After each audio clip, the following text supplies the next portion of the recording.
Për gazetarët, unë në lidhje të drejt për drejt kam zotin Dashamir Shehi, kreun e lëvizjes për zhvillim kombëtar. Zoti Shehi, të falenderoj dhe ndjes për kohën që pritet sepse kishim zhvillimin nga SPAK-u.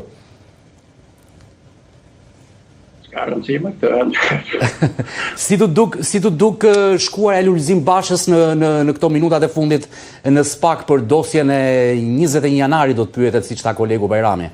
Një rihapje e dosjes nga SPAK-u. Unë s'du të bëj as prokurorin, as gjykatësit, se kjo s'është temë për mo, po unë mendoj që gjithë kushdo që duhet të afërresin, duhet paraqitet, që të respektohet këto institucionet e drejtësisë. Pasa ngjarja ka qenë rënd, kur shtim diçka më tepër mund të afroj kontributit për të dhënë një drejtim kësaj çështje, them që duhet shkojë paraqitet. Unë uroj dhe shpresoj që zoti Basha të mos jetë i implikuar në atë ngjarje të rëndë, përtej asaj që ka qenë ministri i Brendshëm, me siguri një lloj përgjegjësie morale, administrative. Të gjitha janë brenda, por unë nuk uroj që tash mos ketë përgjegjësi penale, nuk do ishte fort e ishme, domethënë që e gisht direkt njerëz në personalisht nuk e besoj se u bën shumë vite që ka kaluar historitë. Do të kishim dëgjuar, po që shkon që paraqitet me avokat, pa avokat, them që ka bërë mirë. Në gjyshimet një të tjerë që bën një zhurmë kur i thorrasin, dhe ka bërë mirë, do të shkoj të raportoj, të tregoj, të bëj, si të thush, atë që ka ndodhur, atë që din, atë si funksionari shtetit, nuk mund t'i shmangi saj përgjithësia. Megjithëse do të ketë në ditët në vijim, siç e tha dhe kolegu Armand Bajrami nga SPAK-u, edhe një thirrje për zotin Berisha, por këtë herë për 20 janarin, jo për dosjen Partizani që është në gjykim. Kjo edhe një, po përsëris është një çështje që është përtej me... Jo, meqense ishim këtë zhvillimi i momentit fundit. Që të thush raporti politik, këto janë situata kush ka përgjegjësi duhet përgjigjet. Uroj që të mos kemë, që kjo t'ishte thjesht një, si të thush i pa aftësi e policisë, e gardës asaj kohë, se në fakt me thënë drejtën ngjarja është rënd mes qytetit, mund të evitoj fare mirë, demonstrata në Shqipëri janë bërë dhe herë tjera, nuk kam përfunduar kështu me viktime gjatë. Do të shej, po të kthejtë aktualiteti politik i ditës, si të duk votimi sot për shkarkimin e Niko Peleshit, vetëm 10 deputet votuan pro, pra edhe pse ishin shumica e opozitës në parlament, vetëm 10 vota pro pati për shkarkimin e Niko Peleshit. Shiko, që zoti Niko që ka qenë përpara nuk po drejtojnë parlamentin si duhet, që opozita nuk ka hapësirën e mjaftueshme, që përdorën gjithmonë lloj-lloj intrigash për t'i dhënë pak zërave opozitarë. Dhe kjo është një histori që ne tashmë e dim kohë gjatë. Por unë nuk mendoj që këtu duhet shkojmë drejt kërkojmë shkarkimin e këtij apo të atit nga institucionet kryesore të shtetit, jo se këto janë shejtorë, por do të vlerësonin ato institucione që ka dalë nga vota popullore. Mira e keqe kjo që është sot në Shqipëri, dhe si thush vetë demokracia shqiptare, jo vetëm që është shumë e brishtë, po thuj se hibride, nuk fiton gjë nga kjo punë. Edhe në qoftë se kjo lloj betejë, si do të thënë, duhet jetë aksi i betejës politike opozitare, unë gjykoj që nuk ka një vlerë madhe. Atje se mbas Nikos vjen një Niko tjetër, deri dje ishte ajo zonja para 2 vjetëve patën një tjetër. Nuk besoj që duhet jetë ky qëllimi i aksionit opozitar. Aksioni opozitar duhet jetë propozoj, sidomos tash që kemi këto temat mëdha përpara, për ndryshimin e ligjit zgjedhor, për ndryshimin e ligjit për administratën lokale. Ne të LXK-s jemi shtyrë gjithmonë, ne kemi thënë Shqipëria ka nevojë të ndryshojë kushtetutën. Marrëveshja për ndryshimin e kushtetutës në vitin 2008 është një marrëveshje shumë e keqe që ka prodhuar derivat kjo demokracie e cungume që kemi sot është derivati i asaj kohe. Këto duhet jenë temat e mëdha opozitare. A mund të kemi një 2008 të dytë, zot Dishej, sepse ditë më parë Sali Berisha tha jam i gatshëm të takohem me Edi Ramën për ndryshimin e kushtetutës për parlamentin me 2 dhoma. Sot në fakt e tërhoqi deklaratën për të takuar me Ramën dhe tha çdo gjë do të jetë brenda komisionit të reformës zgjedhore. Shiko, unë prandaj e them që institucioni i parlamentit duhet të qëndrojë këmbë. Mos merret me tema pothuajse ansore që kush do jetë. Jo po na preo fjalën. Por tema kryesore që ka një parlament do ta bëjë këtë vend me një kushtetutë të re. Do ta bëjë këtë vend me një ligj të ri zgjedhor, që të kenë mundësi forcat e reja, alternativat e reja të hyjnë në fushë betejë politike, apo do jetë që gjithë harta politike shqiptare, gjithë atmosfera e dominuar, siç ka ndodhur gjithë këto kohë nga 2 vetë, a do përfundojmë ke interesat e këtyre 2 njerëzve, apo do përfundojmë ke interesat e shqiptarëve. Kjo duhet jetë halli kryesor që duhet të udhëheqë deputetët nga 2 palët, po mbrat fare nga opozita, sepse maggioranza është komode në këtë situatë që është sot. Nga ky lloj stagnacioni politik kanë përfituar vetëm ato, jo vetëm kaq, po e kanë forcuar pushtetin e vet, dhe numri, raportin brenda parlamentit. Herës tjetër ishim gati aty, u ndan zgjedhjet. Këtë radhë e dini fort mirë se kush janë numrat. Prandaj u them kjo duhet jetë opozita, si thosh, roli kryesor i opozitës, aksi kryesor, lufta për këto tema. Dhe unë gjykoj që kjo nuk është më puna bëj një marrëveshje Ramën me Berishën. Ramën me Berishën mund bëjnë prapë marrëveshje. E bën një para zgjedhjeve. Fundit, çfarë ishte? Marrëveshje ishte. Jo më bani shumicën, ne po mbajmë shumicën në opozitës. Kjo që i tek, ka që qartë, vetëm ato që janë, që të thushës, i mungojnë fare, dijet politike, se kuptojnë këtë punës. Jo që një marrëveshje para zgjedhjeve. Unë them që tani kemi nevojë jo thjesht për një marrëveshje, kemi nevojë për një debat madh publik, që duhet filloj nga parlamenti, duhet vazhdoj në të gjithë atmosferën mediatike, ke njerëzit edhe jashtë parlamentit, ke NGO-t që janë marrë me çështje zgjedhore, ke ndërkombëtarët që i shpresojnë me që po hyjmë në Europë të jenë më të vëmendshëm se ç'po ndodh me demokracinë në Shqipëri, dhe pastaj në fund fare do ta formalizojë me ligj parlamenti. Dhe unë them që për këtë punë nuk ka nevojë për takime show Rama Berisha, se unë jam i sigurt që takohen, merren vesh, i kanë ndërmjetësi për të marrë. Unë gjykoj që deputetët, se politika është një gjë që nuk bëhet thjesht në çeftas, politika do bëhet transparente, është një gjë publike, nëse nuk është publiku, që e thith, që e përcakton këtë lloj situate, ato le të bëjmë marrëveshje sa duhet, se ta thash marrëveshje, sidomos kur janë bërë në Shqipëri midis 2 njerëzve. Ka rezultuar gjithnjë të dëmshme për lirin, për shtetin shqiptar, për demokracinë shqiptare, edhe prandaj jemi në këtë situatë. Zoti Shej, nuk është se kanë munguar marrëveshjet në Shqipëri, se kuptojnë. 2005 janë marrëvesh Berisha me Nanën. Pastaj 2008 janë marrëvesh Berisha me Ramën. Tash para 6 muajve u morën prapë vesh me njëri tjetrin. Shqipërisë nuk është se i kanë mungu marrëveshjet midis 2 gjellave. Shqipërisë i ka mungu debati hapur, transparent për interesin e madh publik. E vërtet. Zoti Shej, si u tingëllon? Po kjo është e gjitha, dhe kjo i ka mungu dhe unë uroj që ky komisión i ri që u ngrit, përtej para gjykimeve që mund të ketë, ka kohë mjaftuar.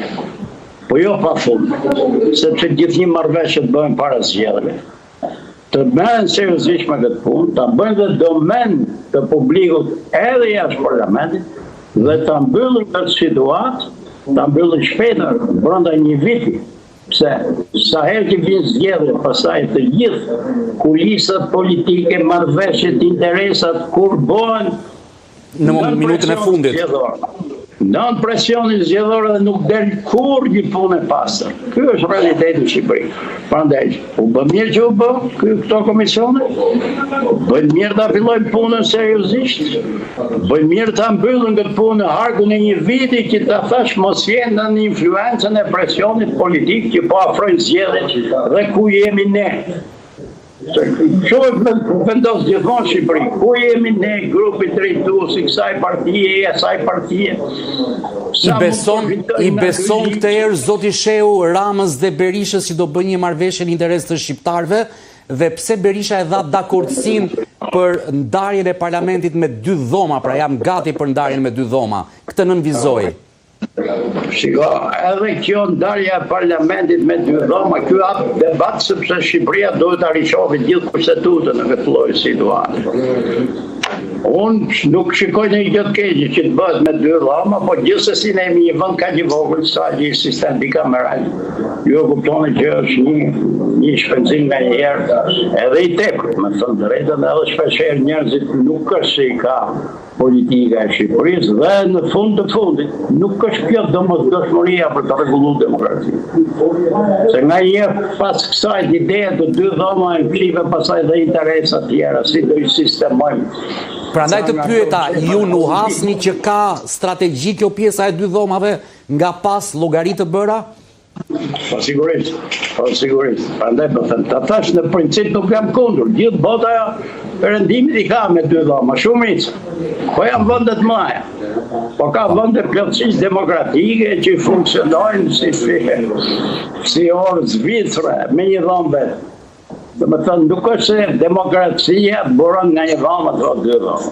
Demokracia buron nga një ligj mirë zgjedhor, nga një kushtetutë e mirë, nga një atmosferë politike, nga mundësia që kanë të gjithë për të përfaqësuar, jo si këtu. Çfarë ka ndodhur këtu? Që partitë e mëdha morën dhe votat atyre tjerëve, që ato parti që morën nga 60.000 vota hyn me 1 deputet. A kjo bën demokracia shqiptare? Nuk bëhen se do ketë ca disa 20 senatorë.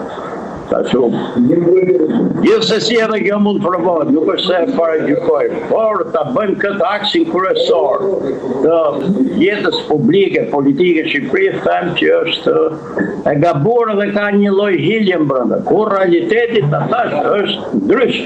Zoti Shehi, kërkojmë djes, po ta dëgjojmë Lulzim Bashën po flet mbas daljes nga Spaku. Në çështje jam thirrur. Ju lutem ta merrni drejt për drejt të institucionit sepse ligjërisht duhet të respektoj sekretin hetimor. Ka pasur urdhër 21 janar për të shëruar. Këto ishin gjithçka që kisha për të deklaruar për këtë çështje. Për tjerat me siguri ju ka marrë malli për konferencë për shtyp, po duhet prisni edhe pak. Po ju ka marrë malli? Mirupafshim. Shfaqet pas shumë kohës, po tash në dyert e drejtësisë ndoshta kanë pritur ndonjë angazhim tjetër politik. Ju thash për konferencën për shtyp një herë tjetër. Mirupafshim.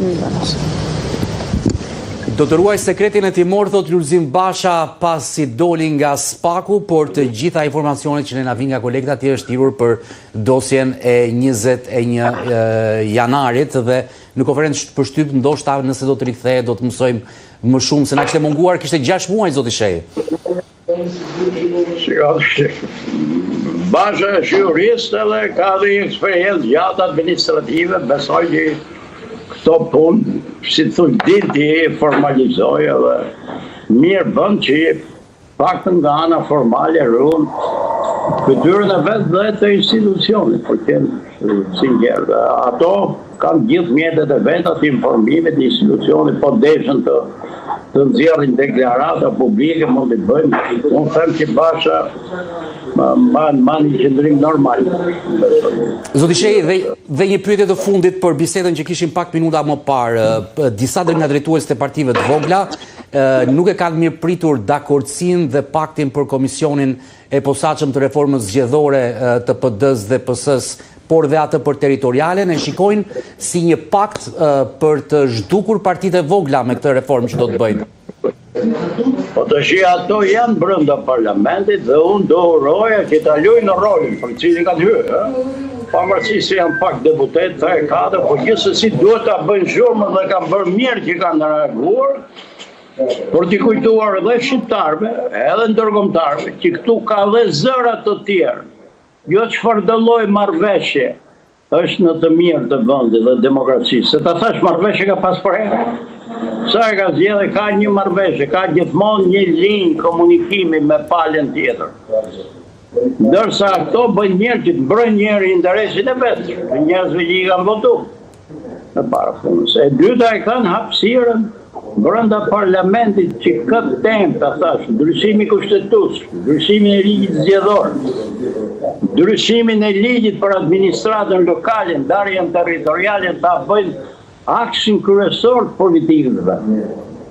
Qofse do humbasin në Sharnajan, atje parlamentare që shpesher nuk bjen gjë, dhe është e pilotume me disa qëllime caktuara, do ta humbin rolin që kanë marrë për sipër. Prandaj unë i ftoj që këto të merren me këto tema kryesore, kanë hyrë për të bërë politikë të madhe, duhet bëjmë politikë të madhe, pavarësisht se votat, numrat i kanë të vegjël. Sepse vetëm unë shpresoj ke këto, jo vetëm nga ato, po shpresoj edhe ke tri që janë brenda PD-s që do kenë një vizion për ta. Qofse do vazhdoj pasaj me këto interesat e 2-3 klanave që janë në Shqipëri, ka frikë që politika do mbetet të ku është, edhe realiteti do jetë ndoshta edhe më i keq se sot. Kjo është sugjerimi im nga jashtë parlamentit.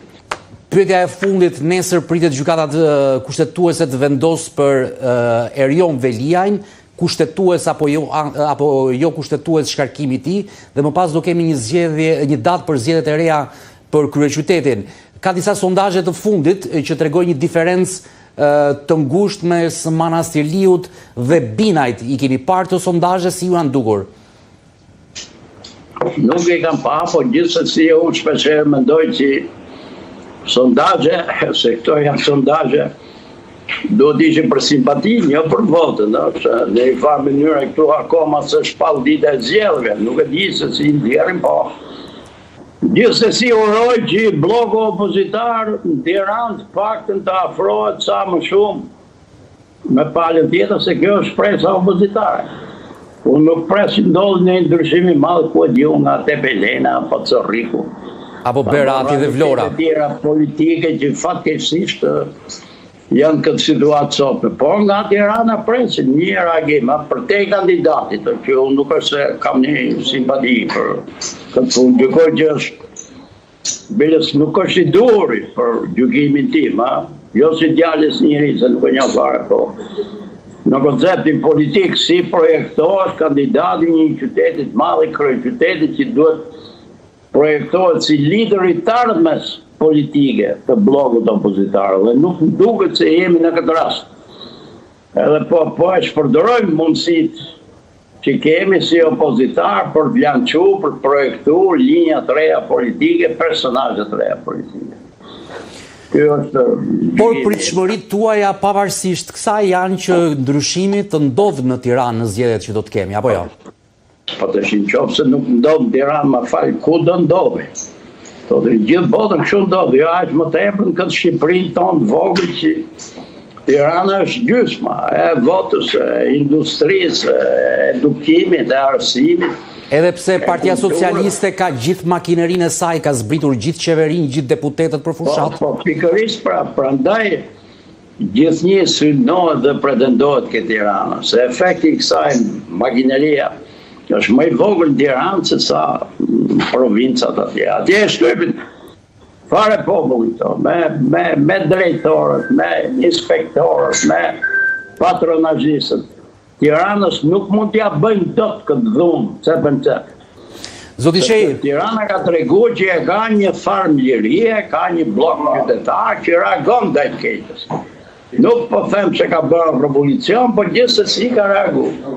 Zoti Shej, falenderoj shumë që ishe pjesë e ditarit pasdites. Do të dëgjohemi për zhvillimet të tjera, por do të shkojmë edhe një herë drejt për drejt